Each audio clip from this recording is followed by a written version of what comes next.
So আমি lastly যে ডেনমার্কের সুযোগ সুবিধা নিয়ে কথা বলবো সেটা হচ্ছে যে no IHS fees, no health insurance fees.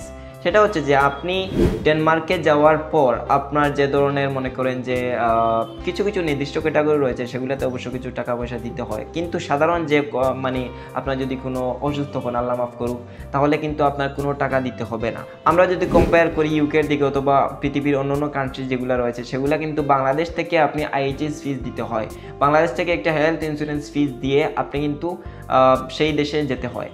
For example ইউকেতে আপনি 700+ পাউন্ডের মতো একটা অ্যামাউন্ট আপনাকে পার ইয়ার দিতে হবে, তাহলে কিন্তু আপনি যে হেলথ কেয়ার যেটার ফেসিলিটিস রয়েছে ওই দেশে সেটা আপনি পাবেন। কিন্তু ইন টার্মস অফ ডেনমার্ক আপনাকে কোনো ধরনের হেলথ ইন্স্যুরেন্স ফিজ দিতে হবে না, আপনি সেটা হচ্ছে ডেনিশ সরকারের পক্ষ থেকে সম্পূর্ণ ফ্রি। সো আপনারা এটাকে আসলে কনসিডার করে ডেনমার্কে যেতে পারেন, কোনো সমস্যা নেই।